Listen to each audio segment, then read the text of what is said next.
is Shannon Dawson. Scotty, we'll start with Miami Media, and then we'll head it over to you once they're finished. Coach, obviously the wind has been a big talk since the game. How did you process the wind? Do you feel like it impacted things in the past? Yeah, it definitely impacted things. Impacted pass game, impacted kicking game. I mean, it was swirling. It was probably one of the windier days I've had in my career. I can probably think of maybe one or two other ones. Maybe we went to Lubbock one time at West Virginia. It was very windy. But yeah, the wind was swirling. You got to deal with it. And so, it did affect the game in some ways. And, we, did some things good and some things we obviously could have done better. And we found some stuff in the run game that gave us a slight edge, which was good. Did it change the way you called the game as the game progressed? I don't know if it changed the way I called the game. I mean, the game was, it was kind of a weird flow game. They had the ball first and they ate up a little bit of clock, but they wasn't getting any points. We had trouble on third down in the first half. That was probably more so of me calling the game like I did. We were in some third down situations. Their third down defense is really good, and we didn't execute. And the difference between the first half and the second half is we stayed out of those situations. And so we ran the ball better the second half, but I was a lot more conscious on second down of staying out of third and mediums. And so the first half, you balance, like the shot to JoJo, we hit that and that changes things, but it also, we didn't hit it and it put us into a 3rd and 8. You know what I mean? And so you got to balance the throwing the ball down the field, taking chances in a windy day, not hitting them, and coming back and playing 3rd and 8 against the first #1 third down defense in the nation. So that probably changed my mindset through the course of the game more than any condition, as I was trying to stay out of third downs. And so in the second half we did, and we moved the ball better the second half. We averaged 9 yards a play the second half. And so, we stayed out of third downs. Shannon, I guess when you're in a game, how fast can you kind of make adjustments? Because obviously you're game planning for 2 weeks and you have what you think is going to work. How fast can you kind of make adjustments on the fly? Is it like a every drive kind of thing? Is it a... Yeah, with the iPads and everything, it's pretty common. You have some lapse time between drives. You watch it, you discuss it, you talk about the next drive. Yeah, it's easier today than it's ever been because of the iPads and the technology. And so, and you kind of get a feel for the flow of the game too. At halftime I had to, remind everybody that it's 0-0. It would have been the same if it was 30-30. It's a tie game, so not much was going on. I say not much, a lot was going on, but it was not a lot of points being scored, not any points being scored. So it was just a weird game in that sense. It was more frustrating the opportunities we got that our defense played lights out and gave us some short fields and we got nothing. We got no points out of it. We didn't score touchdowns, and then we'd miss the field goal, so we'd come away with nothing. So we had about 3 times down there that we came away with nothing. And a lot of that's, I could have done better play calling, looking back on it. There's some things that I can critique myself on. And you got to give credit to them, and they played good defense. And so it was one of those games. You had to keep fighting, and the best thing that we did was not panic and stay the course.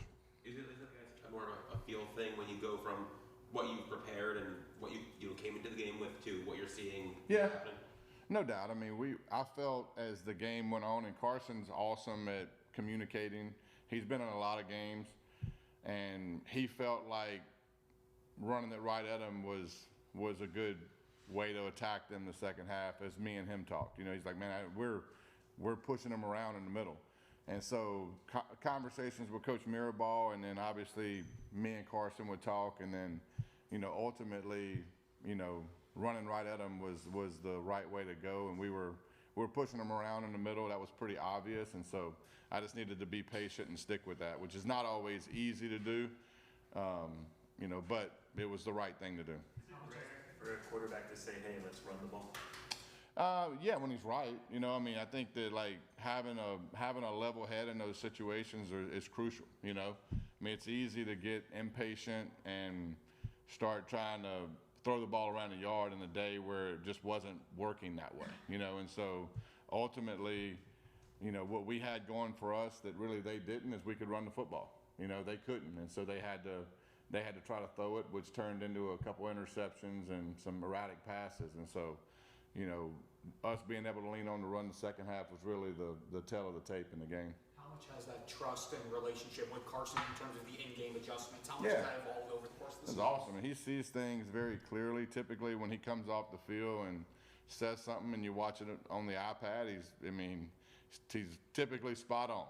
And so there's things that I don't see in the course of calling it that I watch the iPad, and he's typically, you know, pretty spot on in those situations. And everybody keeps a level head and a very calm demeanor, which is key in those type of games when, you know, it's real tight and look, one mistake can cost you a game, you know. And so I thought his input was awesome. Hey Shannon, looking ahead a little bit, Ohio State hasn't given up more than 16 points, I don't think, in a game this year. From your perspective, as you evaluate film, would you prefer to see teams that give up a lot of points in yards so you can sort of work off that? Because is it almost starting from scratch trying to figure out what works against them, in other words? When they If they were giving up a lot of points, they wouldn't be in this situation. How do you sort of zero in? Is it just what you do well, or Yeah. can you zero in on things that they I mean, look, it's got to be a little bit of both. I mean, ultimately, we have to do what we do well, and we try to, you know, use some motions and stuff to hide it and not do it out of the same sets every week. But ultimately, you know, the play that bailed us out in this game was a day one play and install, you know? And so, you know, I mean, you never know, like, what's going to be the deal that gives you the advantage. And so, you know, it's going to be different every week. Now, going against a talented defense like Ohio State, I mean, they don't have any weaknesses. And so, ultimately, we have to do what we do good, but we also have to figure out where the soft spots in their defense are and try to gain some advantages there. Shannon, James Brockermeyer, Yeah. probably the one new addition to the offensive line this year. Just your thoughts on how he was able to integrate into that group as quickly as he did, and just how he's done so far for you guys this season? Well, I mean, he's just extremely bright football player, very, very smart, which in our offense, and probably I would argue in any offense, the center needs to be the quarterback of the group. And he makes a lot of calls, and he's on point in protections, and he sets it. The quarterback can override it, and their communication is crucial. But Brock and Carson's relationship is unique, and you need it to be that way to be good on offense. And I will say overall, I thought, you know, our O-line was really the reason the game tilted. I mean, they were very physical. And our receivers, even though we weren't sitting there throwing it all over the yard, I mean, they were unbelievable blocking safeties and nickels, and, you know, they were the reason those plays were hitting for more than 10 or 15. It was going for 20, 30, 40. And so, you know, everybody bought in to the second half, and really the whole game, but everybody bought in that, hey, it's going to be a physical game, and we need everybody to be physical, not just the old linemen, because we're going to have to run the ball and kind of grind it out a little bit. So everybody bought in, and I thought the receivers played a heck of a game, even though you look at the stat sheet and you wouldn't think that. But we talk about that a lot with those guys, is affecting the game without the ball in your hand. And I don't think there was a better example of that than the second half of that game. I mean, they affected the game without the ball in their hand in a way that I've probably never seen. Malachi, obviously, A&M up until the last play, Yeah. offensive play, did a very good job at slowing him down, stopping him. I think he had at one point like 3 catches for -1 yard in Yeah. the third. What did they do that was so effective in stopping him, and how do you combat that? Not to don't give away the whole game plan, but like. Yeah, I mean, we try to find unique ways to get him involved, and sometimes, you know, it works and sometimes it doesn't. And, you know, we probably, looking back on it, I mean, I could have done some things in the past game that probably would have loosened him up a little bit, and I have to do a better job of that. But ultimately, people are going to focus on him, and other guys have to step up and make plays. But we got to continue just being creative and getting him the ball in a lot of different ways, which we did. I mean, we kind of threw the kitchen sink at them in a way, and, you know, they played good defense. And so, you know, it's just the way it goes. With Mark Fletcher, when you went back and watched the tape, it seemed like he was very patient as well. Yeah. Is that fair to say it was a big reason why he had so much success? Yeah, I mean, I just think he was different the last couple weeks, and the look he had in his eyes. I mean, we talked about it a little bit in the offensive meeting that I just felt like, leading up to this game, I just felt like he had a different, not that he's ever approached things badly, but I just thought that he had a different edge to him this week. And in my mind, I thought he was going to be extremely hard to tackle. Just because you could just see it in his eyes. I mean, and he played like that. And he played like a man possessed. And we needed it, and we needed his leadership in a lot of ways on the sideline and his calmness. And, I don't think you can say enough about Mark as a human being and as a player. I mean, what a leader, just special person.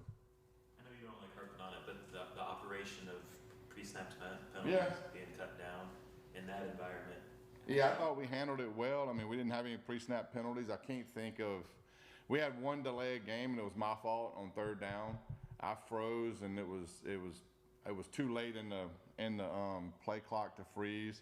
That thing started quick. I mean, I thought I got the play in quick, and then when I got it in and then I looked up, I was like, uh-oh, we're not going to be able to get the next play called.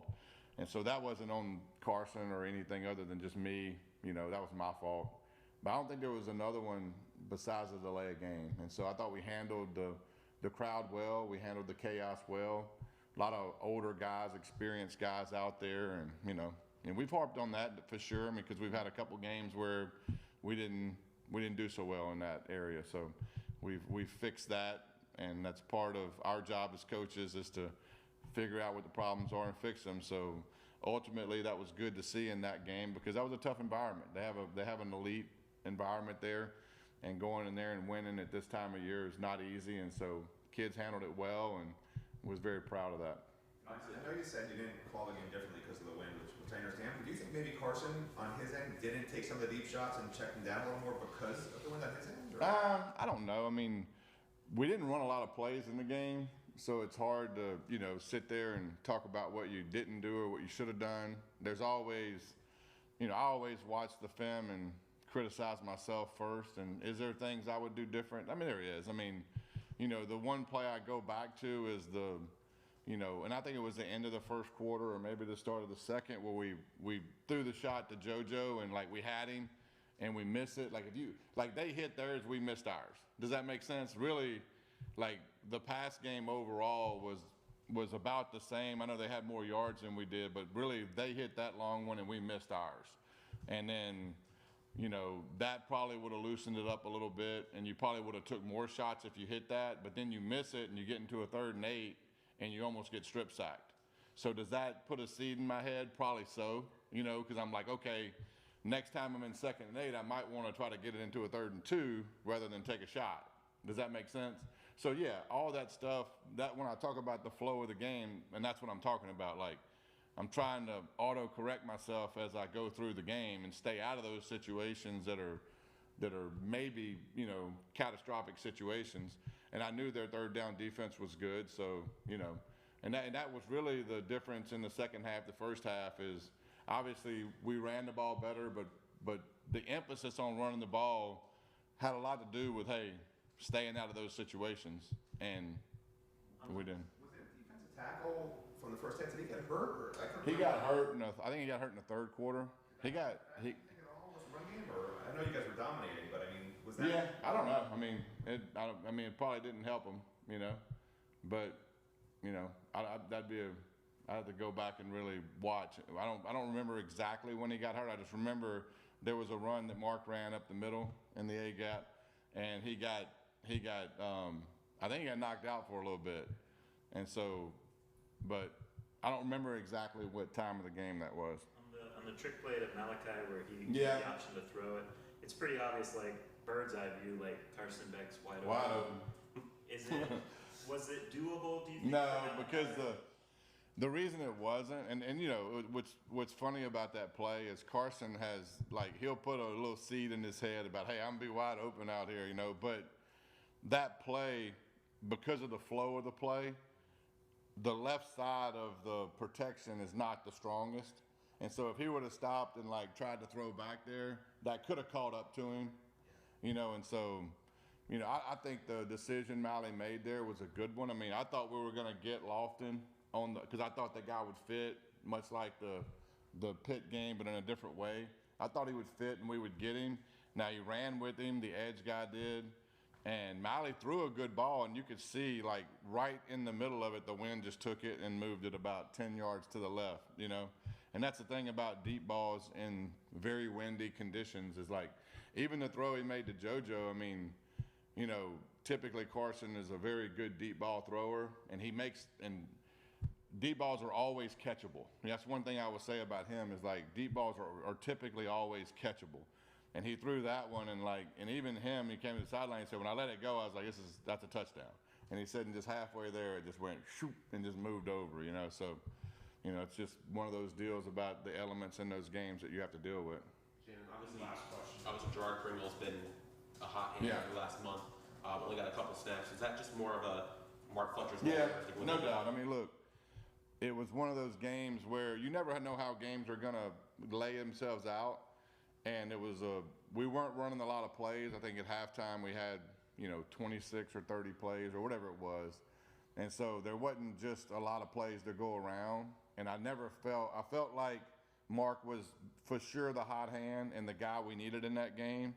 And I didn't want to sacrifice drives because I knew points were precious. And so sticking with Mark was crucial. And it was the right thing to do in that game. Nothing against anybody else in that room, but when you have a guy that's playing that well, then you have to ride him. Okay, we're going to turn things over to Scotty Rogers for the Cotton Bowl. Scotty? Yes, sir. We have one question on Zoom, and that's going to come from Dan Tortor. Go ahead, Dan. Coach, just looking at the overall leadership of Carson Beck, what he brings to the table, I mean, we know his talents. We've seen it at Georgia, and we've seen it at Miami this season, but what else is it about him and his presence when you're watching film, when you're in practice, when you're just walking by him in the hall that shows that leadership that can win this game coming up?